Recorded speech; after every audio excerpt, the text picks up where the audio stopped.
Em Êxodo, capítulo de número 32.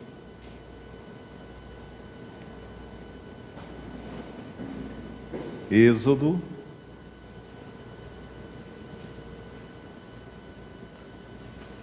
O John de volta a casa. Glória a Deus. E vamos que vamos. Êxodo, segundo livro da Bíblia, capítulo de número 32.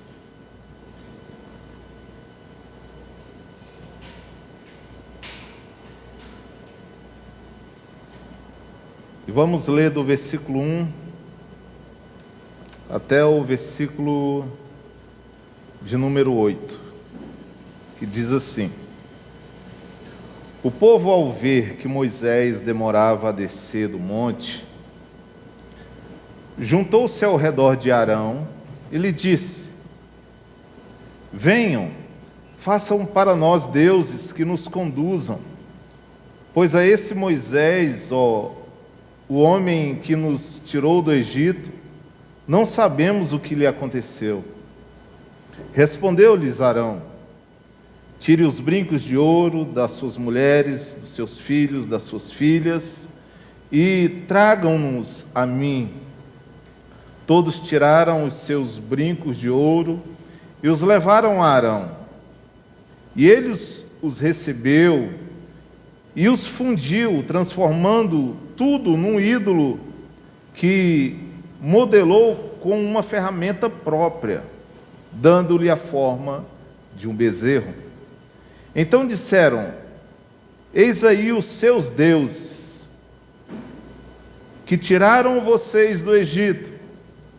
E vendo isso, Arão edificou um altar diante do bezerro e anunciou: Amanhã haverá uma festa dedicada ao Senhor. Na manhã seguinte ofereceram holocausto e sacrifícios de comunhão. O povo se assentou para comer e beber, e levantou-se para se entregar à farra.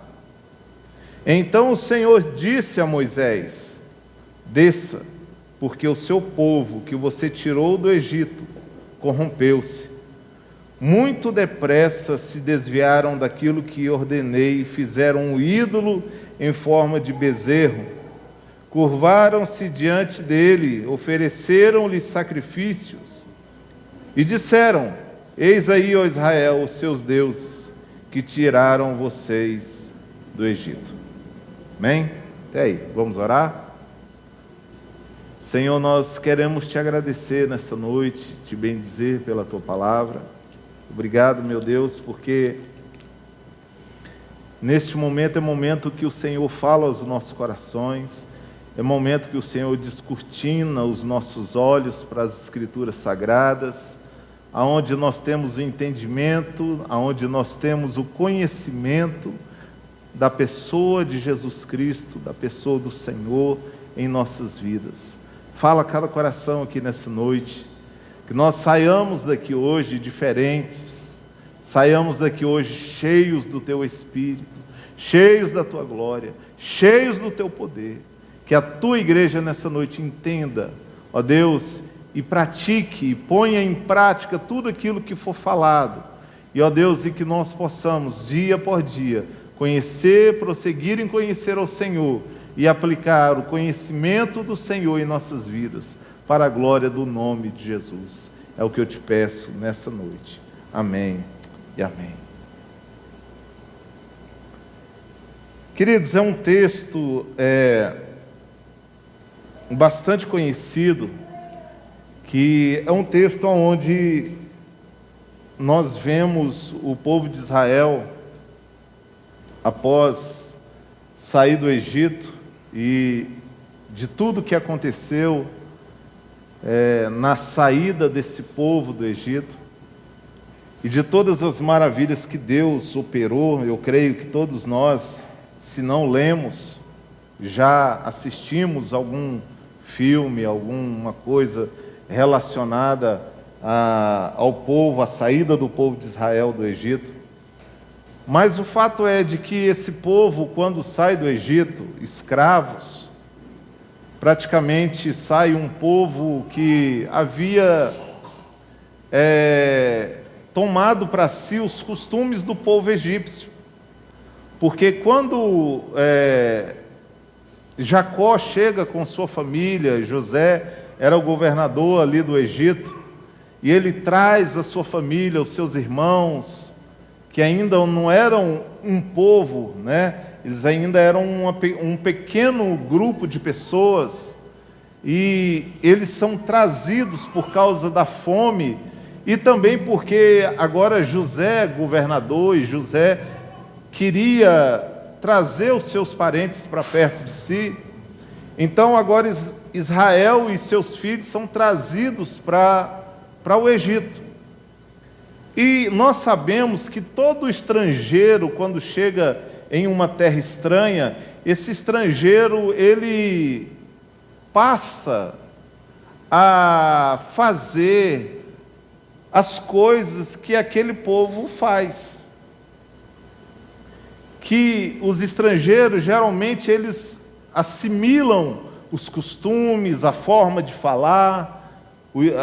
Se vamos para uma terra estrangeira que o idioma é diferente, nós assimilamos os idiomas que são falados, para podermos o quê? Sermos inseridos dentro da cultura daquele povo.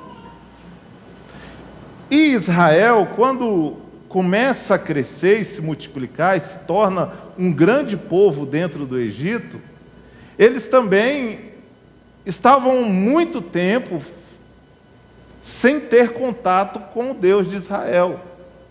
Ou seja, a cultura egípcia, a religião, egípcia, também já fazia parte da cultura do povo de Israel.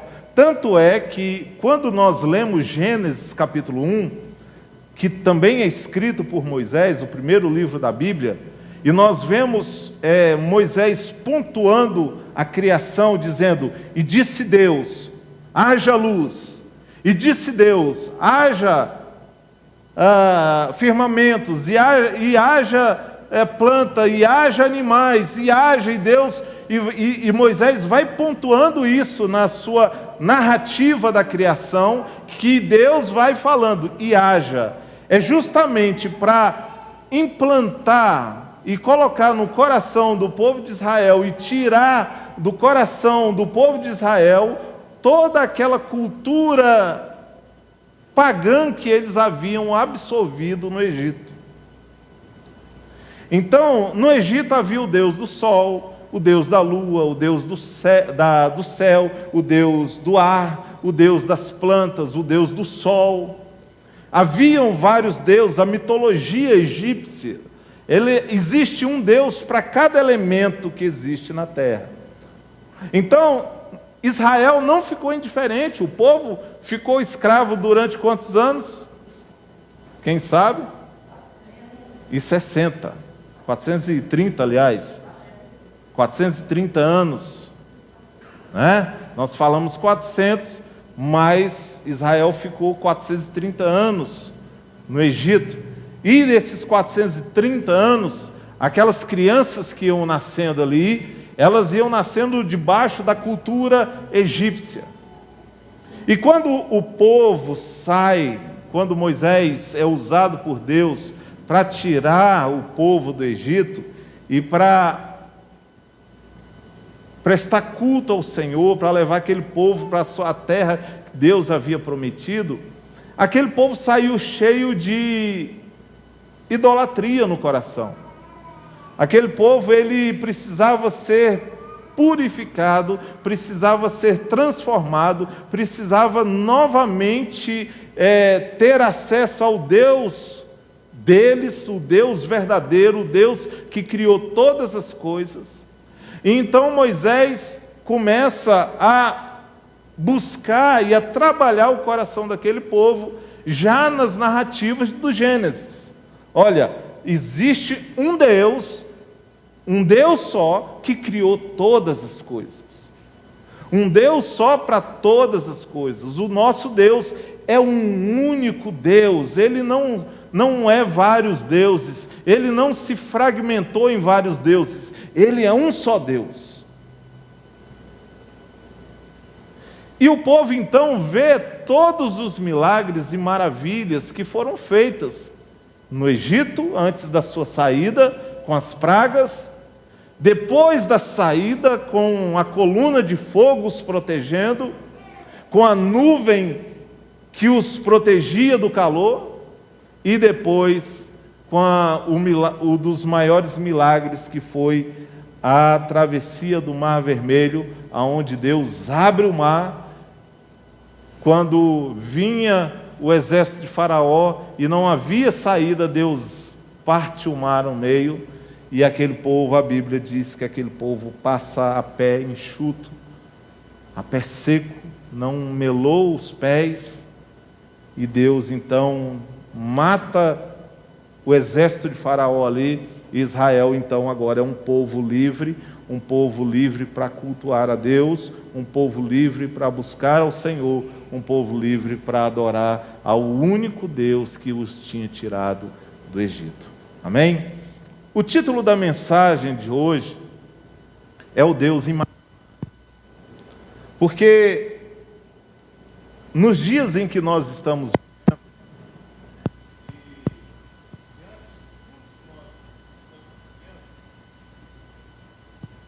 vivendo, som, voltou. E diante de tudo que nós estamos vivendo,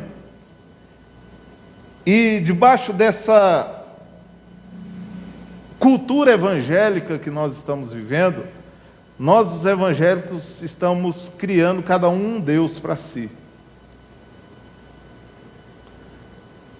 Nós queremos moldar o Deus conforme as nossas necessidades e nossas vontades. Então, quando nós falamos em um Deus que Ele é soberano, um Deus que Ele faz todas as coisas conforme a vontade dEle, o querer dEle, muitas vezes nós não queremos esse Deus.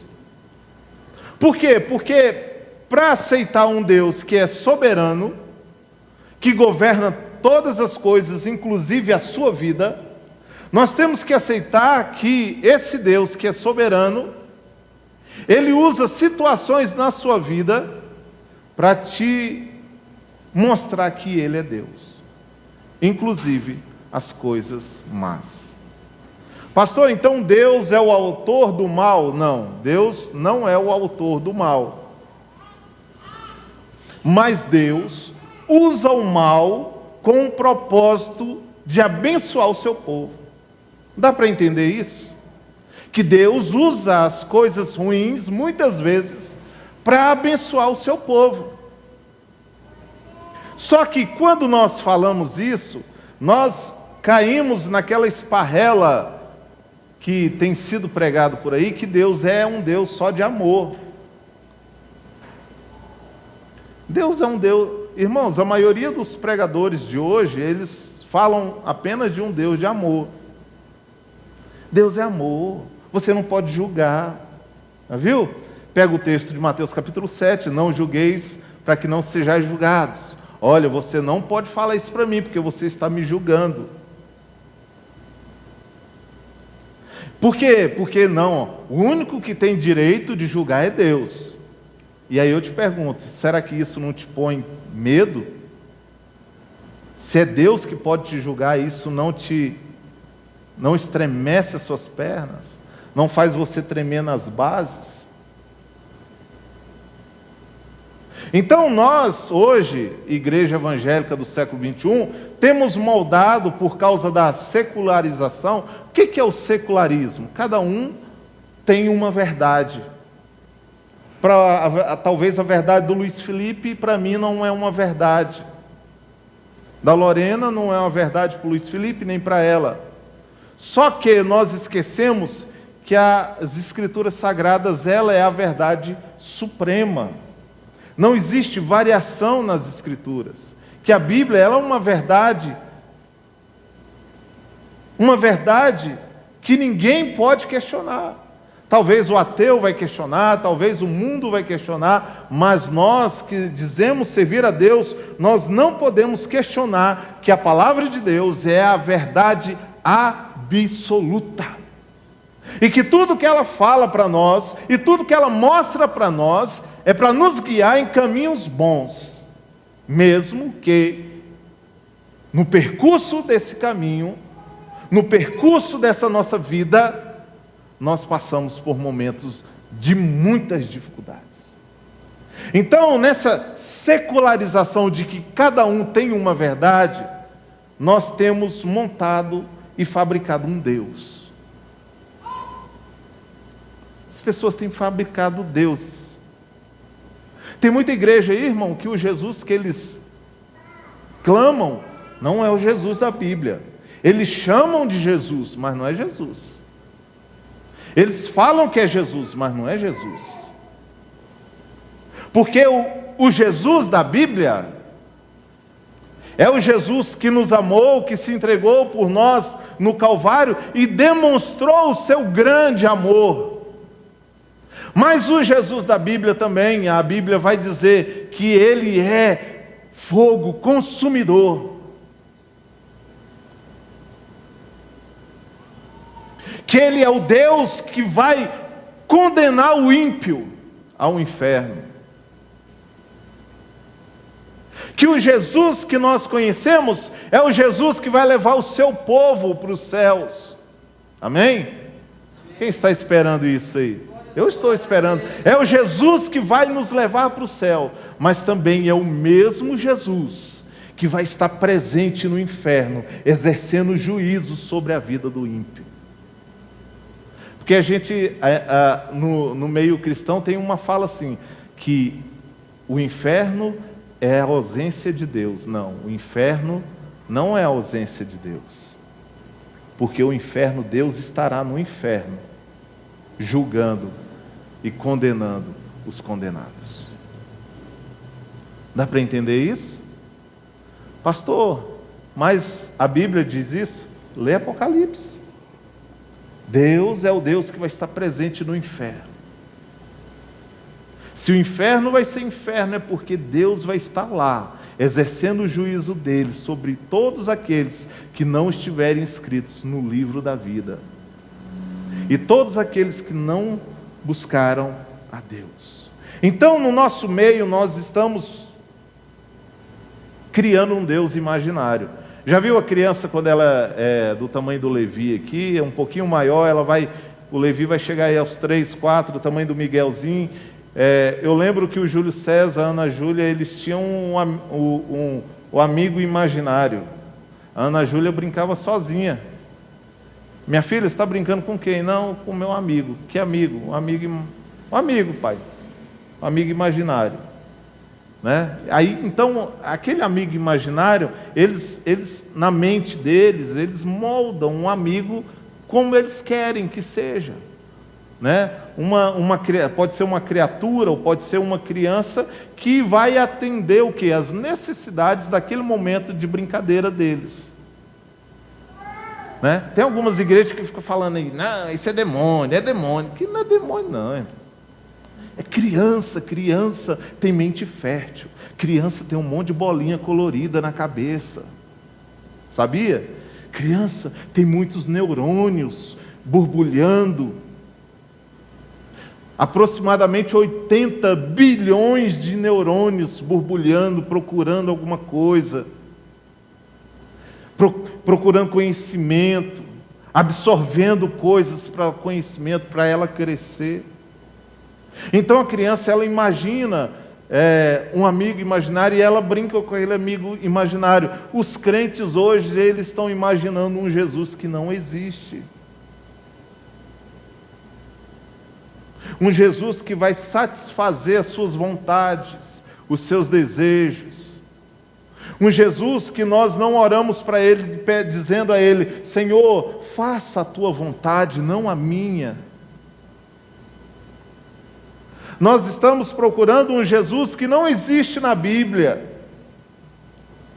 Porque o Jesus que existe na Bíblia e que está descrito nas Sagradas Escrituras, é o Jesus que fala assim: olha, vai e não peques mais. O Jesus que eu vejo na Bíblia é o Jesus que diz assim: olha, aquele que quer vir após mim, negue-se a si mesmo, tome a sua cruz e siga-me. O Jesus que tem na Bíblia é o Jesus que diz assim: olha, arrependei-vos, pois é chegado o reino de Deus. O Jesus que eu conheço é o Jesus que nos amou de uma forma tão maravilhosa, mas também é um Jesus que nos corrige de uma forma gloriosa, porque Ele é Pai que nos ama. Esse texto que nós lemos, talvez retrata muito bem como nós, igreja evangélica, estamos vivendo. Aqui retratam o povo de Israel, mas nós vamos aplicar essa passagem para os dias de hoje, porque ela é bem atual. Olha só, versículo 1 vai dizer assim: o povo, ao ver que Moisés demorava a descer do monte, juntou-se ao redor de Arão e lhe disse: venha e faça para nós deuses que nos conduzam. Ora, Moisés havia subido no Sinai para falar com Deus. Deus havia chamado Moisés. Moisés já estava no Sinai há 40 dias e 40 noites, falando com Deus, Deus instruindo a Moisés, Deus dando as orientações a Moisés como o povo deveria proceder, Deus dando os mandamentos de como o povo deveria proceder. E interessante que o primeiro mandamento que Deus dá para o povo e que Deus retrata ali para Moisés, é dizendo assim: ora, eu sou Deus zeloso,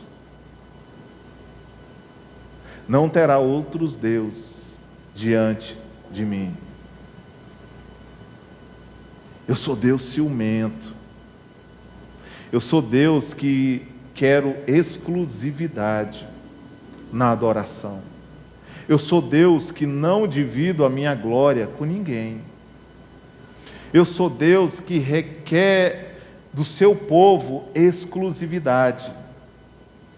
O primeiro mandamento é então: vocês não terão outros deuses diante de mim, não farão para vocês imagem de escultura, de nada que existe em cima dos céus, nem embaixo na terra, nem nas águas, não se curvarão diante delas, nem as adorarás, porque eu sou Deus zeloso, que requer adoração para mim, e eu visito a iniquidade, a maldade, o pecado, a desobediência do pai no filho da terceira até a quarta geração daqueles que me aborrecem. Esse é o Deus zeloso. Então Moisés está no monte, o povo vê que Moisés demora a descer, e o povo então começa a exercer uma pressão sobre a vida de Arão. Arão era um futuro sumo sacerdote, e Arão então ficou incumbido de tomar conta de todo aquele povo, de ser agora o líder, o chefe, aquele que orientava o povo. E algumas semanas atrás eu até falei que nós estamos vivendo numa geração de crentes arãos. O que são os crentes arãos? São os crentes que, diante da pressão, eles cedem. São crentes que não conseguem viver debaixo de pressão. Então, se há pressão, eu cedo, porque eu não sei lidar com pressão. Esse é o crente Arão. E por que eu falo que grande parte da igreja é composta de crente Arão? Porque, irmãos, é o que nós vemos, crentes que por causa de qualquer coisa, se dobram diante de um Deus que não é Jesus. De crentes que fabricam deuses que não é Jesus. Até chama de Jesus, mas que não é Jesus. Porque o Jesus que nós conhecemos e que a Escritura nos mostra, é o Jesus que eu falei para vocês, que é todo poderoso. Que agora ele veio como cordeiro, mas agora ele é leão.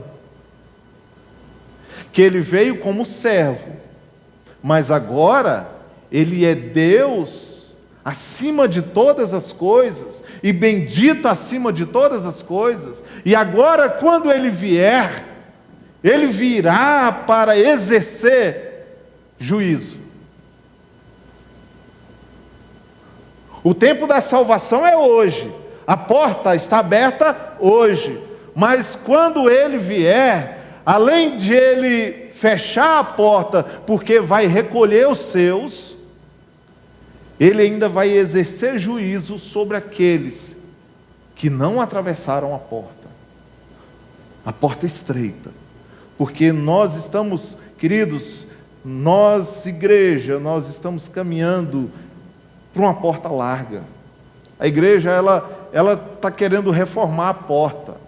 A porta do céu não tem como reformar, não tem como abri-la mais do que ela é.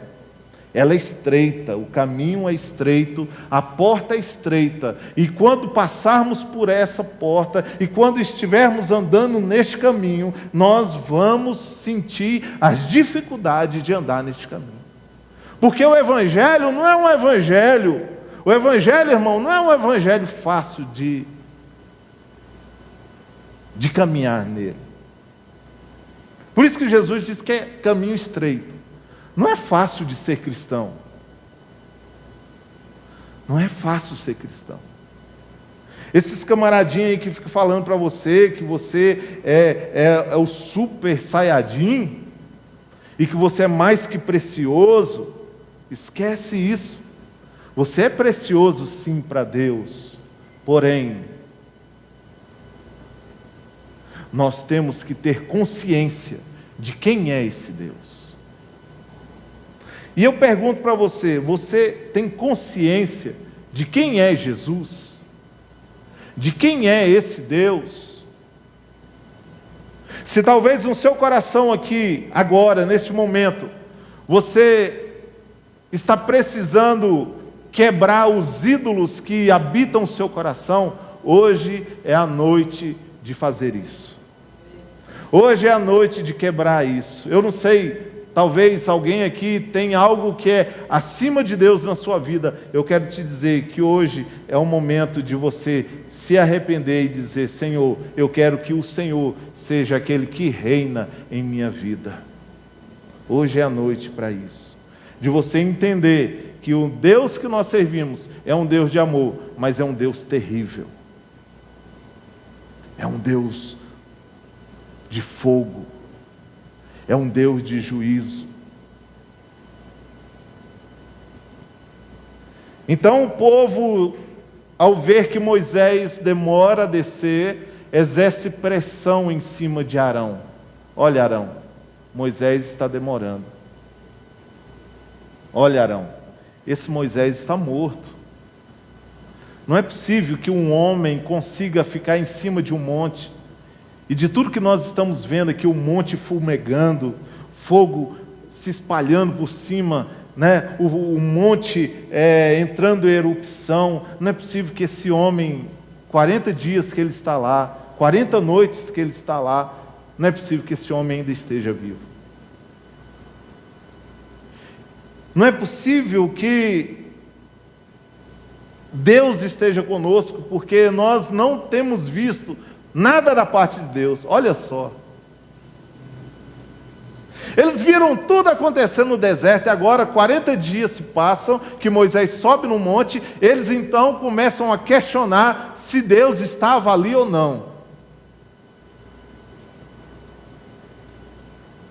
Será que não parece um pouco conosco? Nós recebemos tantas dádivas durante o período da nossa vida. Deus nos agracia com tantas coisas. E quando nós passamos por um período de adversidade, nós falamos assim: onde está Deus? Aonde Deus está? Deus me abandonou.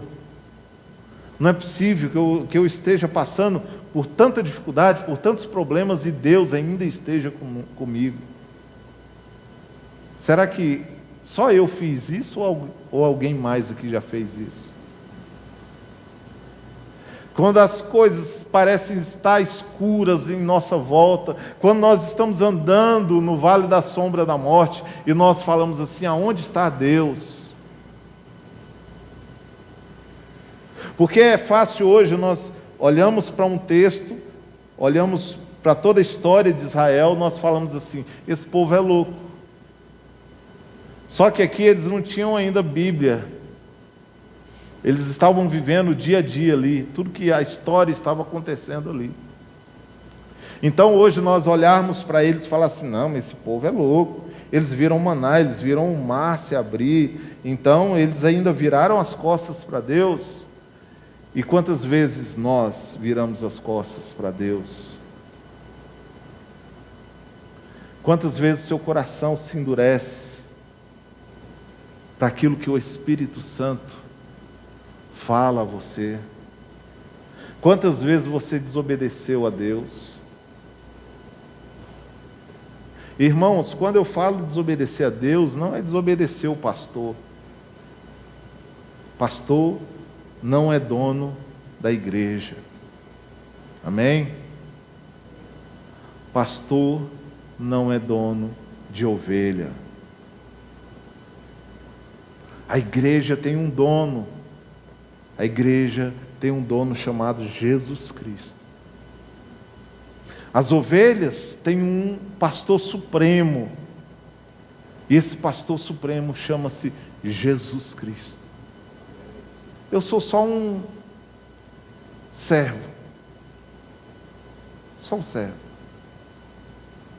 Eu sou só um condutor daquilo que Deus fala ao meu coração, por misericórdia, para instruir a igreja. Mas eu não sou dono da igreja. Eu não sou dono de vocês. Hoje o que mais acontece no meio cristão é a manipulação pastoral na vida das pessoas.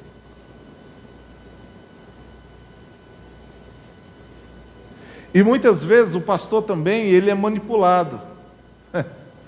Arão aqui era o pastor agora. E Arão então, para poder atender às demandas daquilo que o povo queria, porque o povo agora, eles não queriam mais o Deus que Moisés ofereceu e mostrou a eles. Agora o povo queria um Deus que estava na mente deles, que estava no coração deles. Então Arão, como não tinha uma espiritualidade ainda como Moisés tinha, ainda não tinha aquela proximidade, aquela intimidade com Deus como Moisés tinha, Arão então atendeu a demanda que o povo pediu, que o povo requereu dele. Então o povo fala para Arão assim: ó, Arão, esse Moisés que subiu, ele morreu, ele não vai voltar mais, e nós precisamos de deuses. Mas Arão, nós queremos um Deus que nós possamos tocar nele, que nós possamos vê-lo. Nós queremos um Deus segundo o nosso coração, o nosso entendimento. Ora, um Deus que vai atender tudo que eu quero, um Deus que vai fazer tudo que eu quero, um Deus que eu manipulo Ele e eu moldo segundo os padrões daquilo que eu quero, isso é bom demais. Porque Ele vai atender às minhas demandas, e não ao contrário, e não eu atender às demandas de Deus, não. Deus vai atender às minhas demandas. É isso que a teologia da prosperidade fez na igreja. Não é verdade? Olha, vem aqui, dá 100, que esse Deus que você deu 100, Ele vai te dar 1000. Irmão, nem caderneta de poupança faz isso. Eu vou querer um Deus desse? Eu quero um Deus desse? Um Deus que eu vou dar 100 e Ele vai me dar 1000? Ué, ainda vou para o céu? Céu da boca da onça. Isso ele gosta, né? Ou um Deus e que eu sou o centro da vida dele.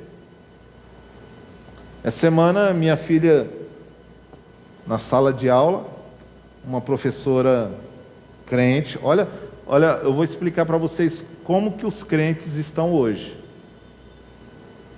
Uma professora crente, ela estava falando sobre predestinação. E para muitos evangélicos no Brasil, essa palavra predestinação causa urticária neles.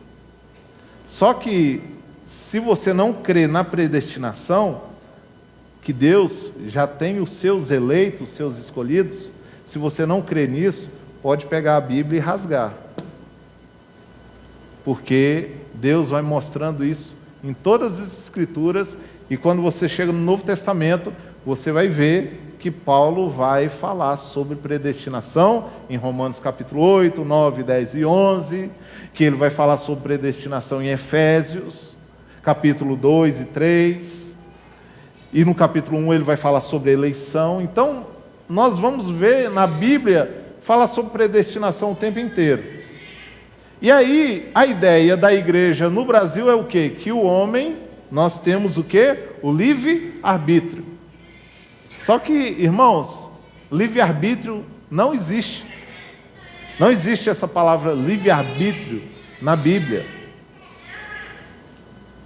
Não existe. Pastor, então Deus fez o homem, então, um ser que ele manipula conforme ele quer? Não. Nós temos a nossa responsabilidade.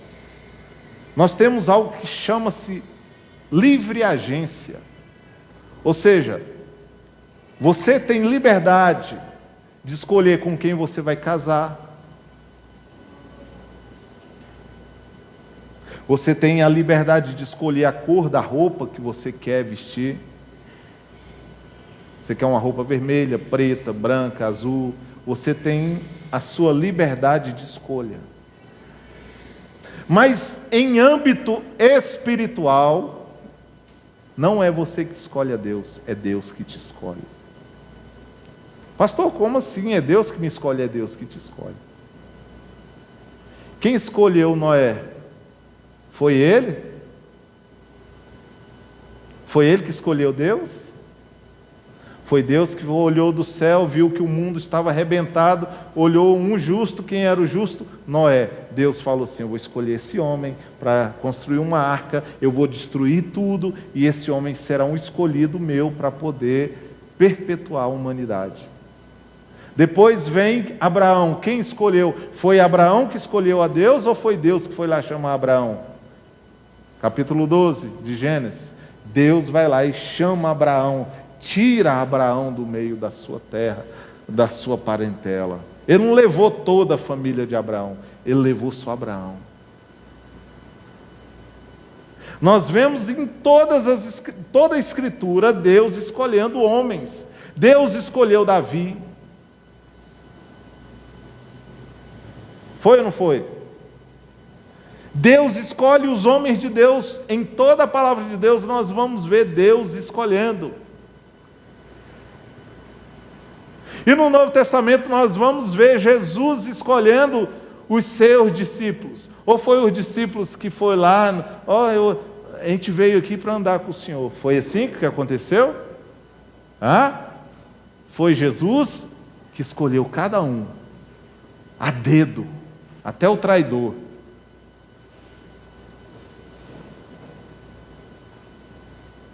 E Jesus vai dizer assim: olha, ninguém pode vir a mim se o Pai não o trouxer.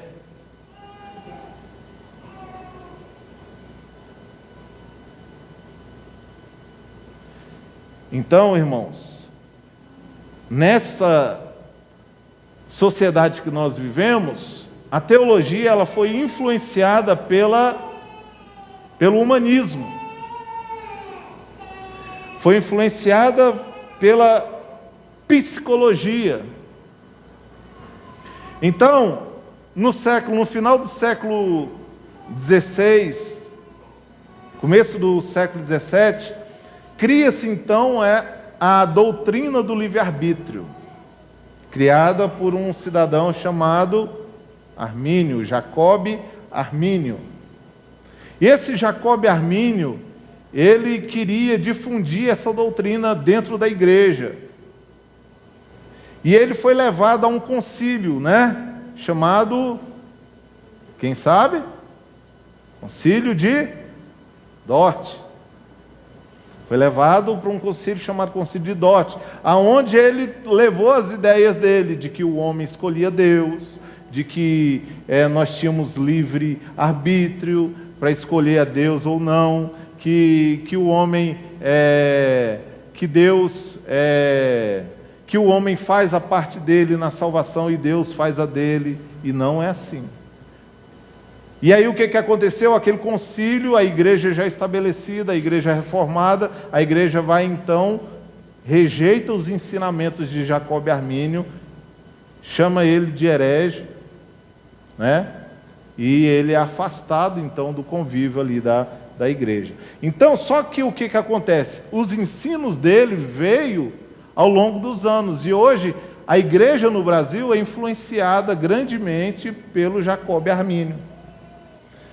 E a igreja brasileira é uma igreja não arminiana, mas semi-pelagiana, que acredita que o homem não nasce pecador. E que o homem, se ele quiser, ele permanece sem pecado a vida inteira. Se ele quiser. Aí na sala de aula, a professora foi falar sobre isso. E minha filha, uma calvinistinha, falou assim: professora, eu não acredito em livre-arbítrio. E aí, meu irmão, o pau quebrou. Porque nós vivemos numa sociedade que todo mundo acredita no livre-arbítrio. E só que ela foi citando alguns textos que deixou a professora sem direção. Porque a Bíblia vai nos mostrar que é Deus que nos escolhe. Ele nos elegeu antes da fundação do mundo. Que nós fomos escolhidos ainda no ventre da nossa mãe. Não é assim que ele faz com o profeta Jeremias? Escolhi você no ventre da sua mãe. Mas se foi ele que escolheu, entre Esaú e Jacó, quem que foi o escolhido por Deus? Fala aí para mim. Foi Jacó. E a Bíblia diz que Deus fez o que com Esaú? Rejeitou. Então é Deus que escolhe, é Deus que nos escolhe. Então, espiritualmente falando, nós não escolhemos a Deus, Deus que nos escolhe. E aí é a nossa grande dificuldade, porque nós criamos um Deus que é um Deus submisso à nossa vontade. Foi isso que esse povo de Israel fez. Eles falaram para Arão: Arão, nós precisamos de um Deus, porque esse Deus aí que Moisés, que nos trouxe até aqui, ele nos abandonou.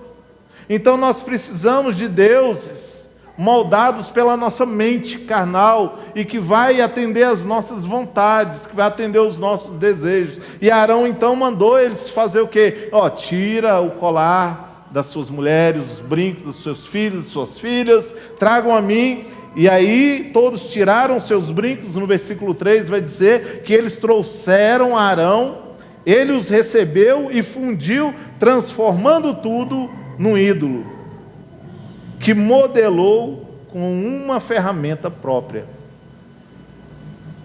Queridos, muitas vezes nós temos modelado Deus conforme a nossa mente quer. E eu quero te dizer nessa noite que Deus,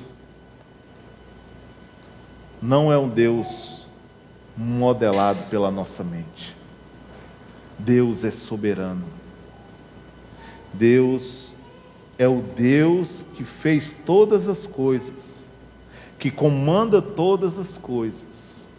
E é o Deus que nessa noite quer te tirar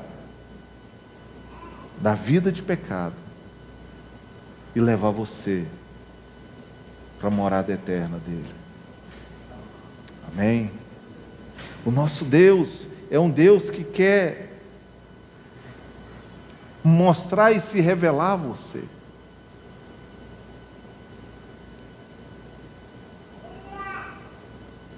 Só que hoje, queridos, abra seu coração para esse Deus.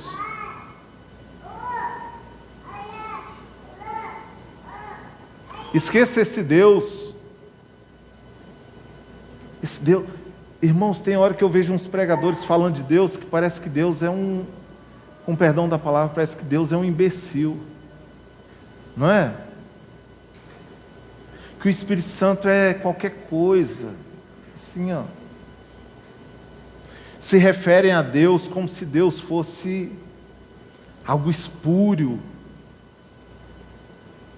Como se Deus fosse o nosso coleguinha que nós damos tapinha e murrinho na mão.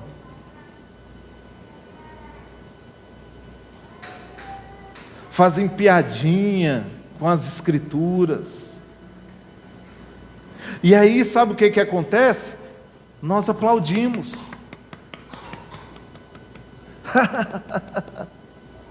É esse Deus aí que eu quero. É esse bezerro que eu criei para mim, é esse bezerro que eu construí para mim, esse bezerro é tão vistoso, ele é tão legal.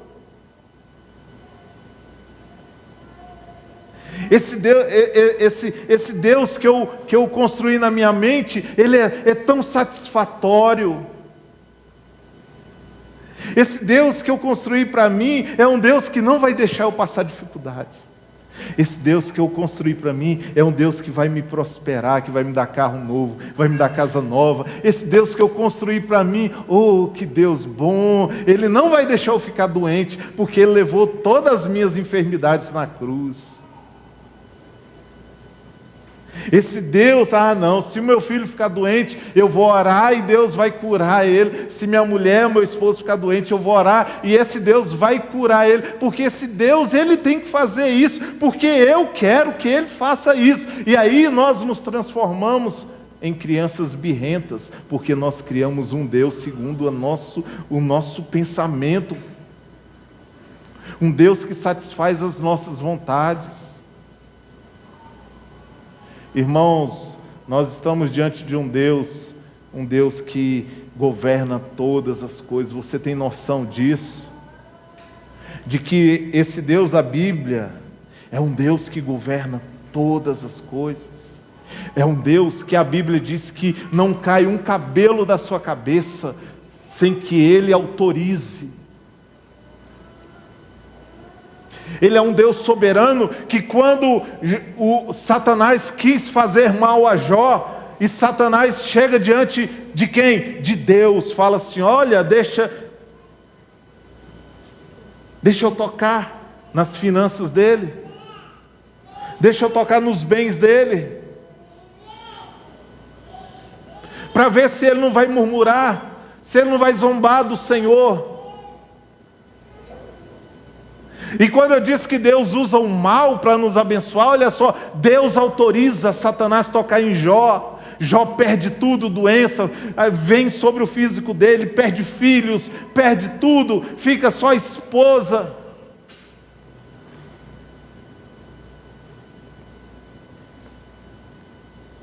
Mas Jó, lá no final de tudo isso que aconteceu com ele, ele diz assim, eu conhecia o Senhor só de ouvir falar, eu não conhecia Deus. Irmãos, quantos de nós que aqui estamos, que vivemos 10, 15, 20 anos dentro da igreja, nós não conhecemos Deus, nós não sabemos quem é Deus. Sabe por quê? Porque o bezerro de ouro que nós construímos ainda está entronizado no nosso coração. O Deus imaginário está habitando a nossa mente. O amiguinho que nós batemos e damos soquinho na mão, é o Deus que nós construímos para nós. E esquecemos que o nosso Deus, Ele é fogo consumidor. E que Ele julga toda a terra.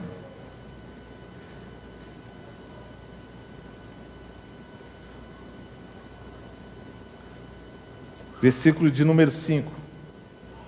Vendo isso, Arão edificou um altar diante do bezerro. Olha só, irmão.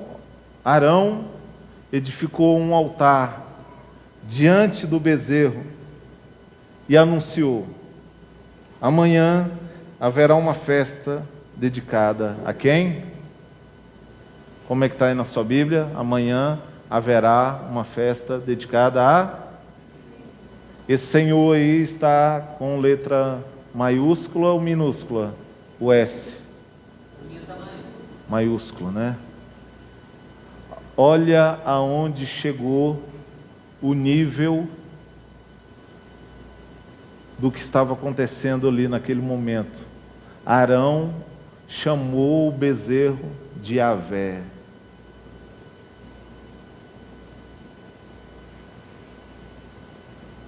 Por isso eu falei que esse Jesus que muitos crentes conhecem aí não é o Jesus da Bíblia.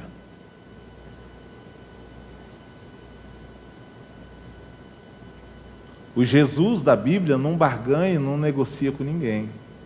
O Jesus da Bíblia requer adoração plena somente a Ele. O Jesus da Bíblia é o Jesus que eu citei aqui na hora do louvor. Em Filipenses capítulo 2, que todo joelho se dobrará e toda língua confessará que Ele é Senhor. Só que muitos crentes estão fazendo como Arão.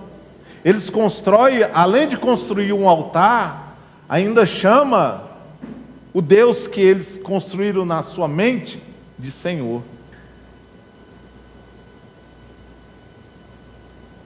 De Senhor.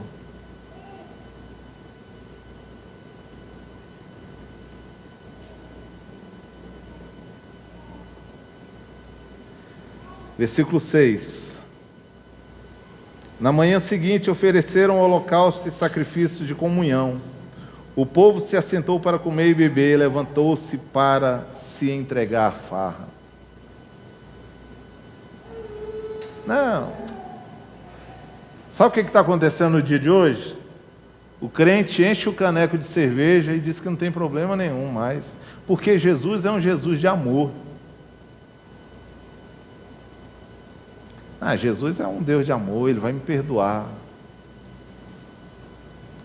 Aí o cara então vai para um motel com a moça, trai a mulher dele, e no domingo ele está na igreja falando assim: Jesus, eu te amo.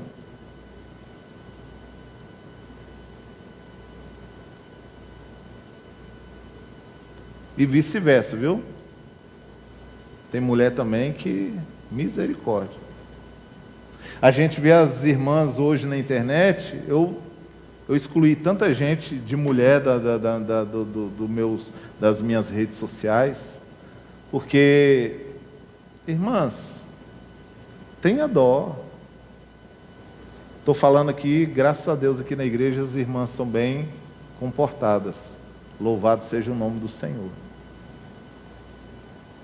Mas para que nada disso suba no seu coração, tenha dó. Tire foto com roupa. Tire foto com o seu marido. As irmãs aqui podem ver que eu não curto foto na rede social de moça solteira. A Josineide, eu tenho ela no meu Instagram, nas minhas redes sociais. A Lohane, a Núbia, só moça bonita, né? Com respeito, viu, irmãs? Tenho praticamente todas na minha rede social aqui da igreja. Quando que eu curto uma foto de vocês? Ou quando vocês põem foto com os filhos, ou quando põem com o esposo. Se vocês põem foto sozinho, eu não curto. Vocês prestaram atenção.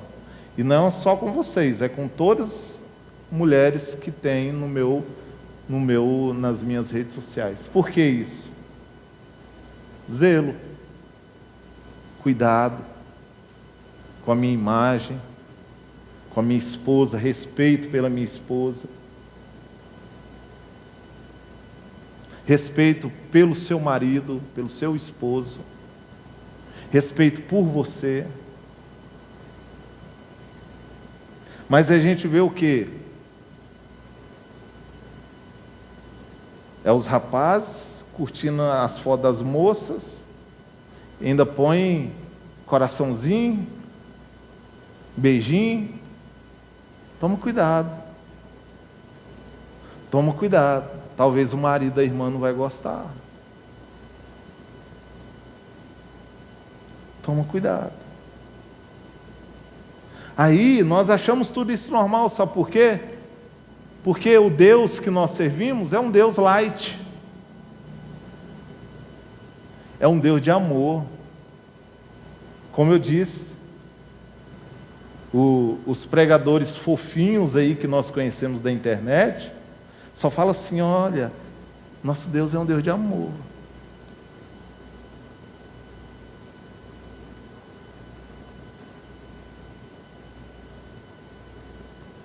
Então o Deus ira, o Deus juízo, o Deus que impõe respeito, um Deus que requer adoração para si, um Deus que é todo poderoso, que governa toda a terra, todo o universo, o Deus que é criador de todas as coisas, o Deus que é terrivelmente justiça. Esse Deus não serve para mim, porque esse Deus não cabe na minha mente. Porque a minha mente foi entronizado um bezerro, um Deus que eu criei com as minhas mãos, um Deus que eu criei com a minha mente carnal, um Deus que serve a mim, não eu a Ele, um Deus que eu dou ordens a Ele para que Ele sirva a mim e não o contrário. Mas irmãos, nessa noite eu quero dizer que o nosso Deus, Ele é soberano sobre todas as coisas. O nosso Deus não negocia adoração, o nosso Deus não negocia santidade, o nosso Deus não negocia a salvação dEle. Ele não negocia. Hoje Ele está chamando a igreja à santidade e dizendo para a igreja: igreja, eu sou o único Deus de vocês, o Deus que tirou vocês da escravidão do pecado. Vocês estavam mortos. Vocês lembram lá que eu falei que nós não escolhemos Deus, que Ele nos escolhe? É porque Paulo vai dizer, nós estávamos mortos nos nossos pecados, nos nossos delitos. Morto tem vontade? Morto tem vontade, irmão? Tem não. Como é que morto vai escolher alguma coisa? Nós estávamos mortos. Nosso espírito estava inativo, morto, longe de Deus. Inimigos, Paulo vai dizer, nós éramos inimigos de Deus. Mas Ele veio, nos alcançou, Ele nos vivificou, Ele nos chamou, e quando o Espírito Santo nos chamou, nós levamos um choque, nós acordamos, nós enxergamos quem Cristo é, e o que Ele pode fazer em nossas vidas. Ele nos salvou, nos chamou para o seu reino de amor. Nos transformou, nos libertou, nos santificou. Irmãos, é esse Deus, e é esse Deus que hoje requer de você adoração plena, adoração única.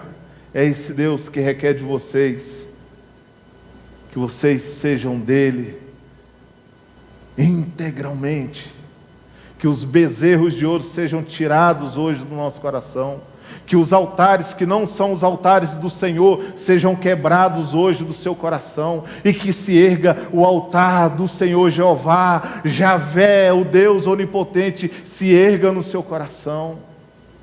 E você creia que esse Deus terrível, esse Deus maravilhoso, esse Deus bondoso, esse Deus glorioso, esse Deus santo, que requer de nós santidade, que você possa pensar nele todos os dias, em alegrar o coração dele, em satisfazer a vontade dele, em andar na presença dele, em caminhar junto com ele, entender o que ele quer de você, fazer a vontade dele, porque é isso que ele requer de você.